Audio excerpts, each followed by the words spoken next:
ঈশভাষ্য উপনিষদ, এই উপনিষদটিকে আমরা সরল বাংলায় ব্যাখ্যা করব এবং বর্তমান জীবনের উদাহরণ দেব। ঈশভাষ্য উপনিষদ হল যজুর্বেদের অন্তর্গত একটি গুরুত্বপূর্ণ উপনিষদ, যা ঈশ্বর, আত্মা, কর্ম এবং মুক্তি সম্পর্কে গুরুত্বপূর্ণ দর্শন উপস্থাপন করে। এটি ছোট হলেও গভীর তত্ত্ববহুল। এই উপনিষদের মূল বার্তা হল সর্বস্ব ঈশ্বর বিরাজমান আছেন, সংসারে থেকে ন্যায্যভাবে কাজ করা কিন্তু আসক্ত না হয়ে। যিনি আত্মাকে চেনেন তিনি ভয় ও মৃত্যু থেকে মুক্ত হন। অজ্ঞানতার কারণে মানুষ ভুল চক্রের মধ্যে পড়ে থাকে।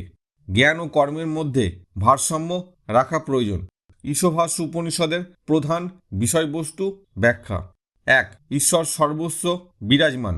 শ্লোক: ঈশা সর্বমিদাং সর্বাং যৎক্রিং জগতাং জগৎ। অর্থাৎ এই জগতে যা কিছু আছে সবই ঈশ্বর দ্বারা পরিবেষ্টিত। উদাহরণ: সূর্যের আলো যেমন সমস্ত জায়গায় পৌঁছে যায়, তেমনি ঈশ্বরও সর্বত্র বিরাজ করেন। সমুদ্রের ঢেউ যতই আলাদা দেখাক না কেন, তারা সবই সেই একই সমুদ্রের অংশ।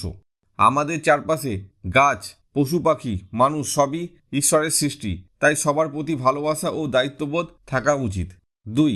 সংসারে থেকেও আসক্ত না হওয়া। শ্লোক: তৈ তাত্তেন ভুঞ্জিথা মা মৃঘ কস্য সিদ্ধিনাম। অর্থাৎ সংসারে থেকেও ভোগের প্রতি লোভ করো না, অন্যের সম্পদের প্রতি লোভী হয়েও না। উদাহরণ: কর্মজীবনে অনেকে অতিরিক্ত টাকা পয়সা কামানোর জন্য অন্যায়ভাবে কাজ করে, কিন্তু এই উপনিষদ বলছে যা প্রয়োজন সেটাই গ্রহণ করো। একজন ডাক্তার যদি শুধু টাকার লোভে চিকিৎসা করে, তবে সে রোগীর প্রকৃত সেবা করতে পারবে না। প্রকৃতি আমাদের প্রচুর সম্পদ দিয়েছে, কিন্তু আমরা যদি সীমাহীনভাবে লোভ করি তাহলে পরিবেশ ধ্বংস হয়ে যাবে। 3. নিঃস্বার্থভাবে কর্ম করা বা কর্মফলে আসক্ত না হওয়া।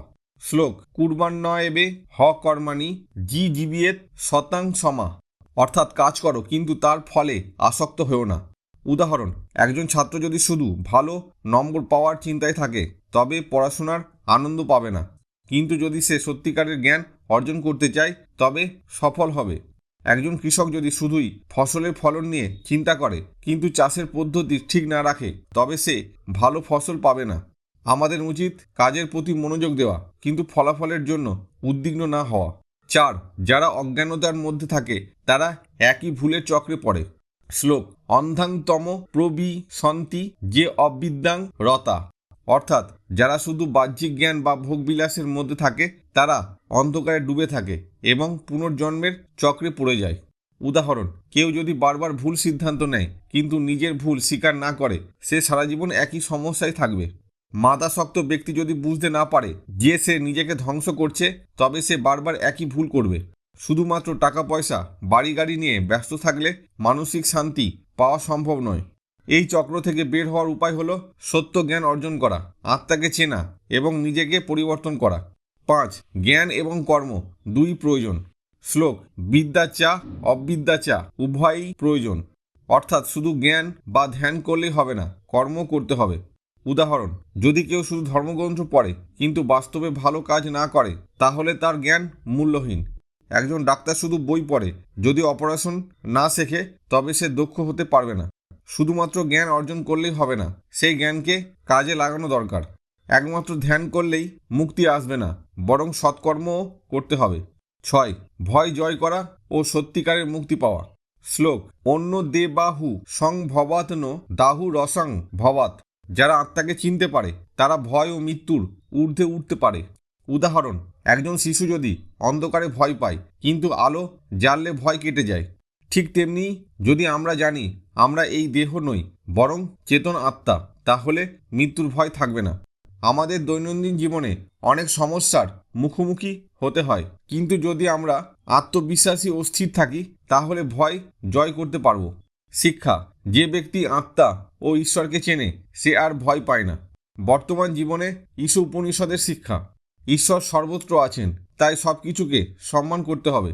সংসারে থেকে ভালো কাজ করো, কিন্তু লোভ ও আসক্তি থেকেও দূরে থাকো। নিজেকে আত্মা হিসেবে জানো, দেহের সঙ্গে নিজেকে বিভ্রান্ত করো না। লোভ লালসা কমিয়ে সত্য ও ধর্মের পথে চলো। শুধুমাত্র জ্ঞান অর্জন করলেই হবে না, সৎকর্মও করতে হবে। মৃত্যুকে ভয় পাওয়ার কিছু নেই, কারণ আত্মা চিরন্তন। ঈশভাষ্য উপনিষদ আমাদের শেখায় সর্বত্র ঈশ্বর আছেন। সৎকর্ম করে যাও, কিন্তু তার ফলে আসক্ত হয়েও না। অজ্ঞানতার চক্র থেকে বের হয়ে সত্য জ্ঞান অর্জন করো। লোভ কমিয়ে সত্য ও ন্যায়ের পথে চলো। জীবনের চূড়ান্ত লক্ষ্য হলো আত্মাকে চেনা এবং প্রকৃত মুক্তি লাভ করা। শেষ কথা, সত্যের পথে থাকো, ভয়ের ঊর্ধ্বে ওঠো, কর্ম করো, কিন্তু ঈশ্বরকে ভুলে যেও না। আজকের আলোচনা এখানেই শেষ হলো।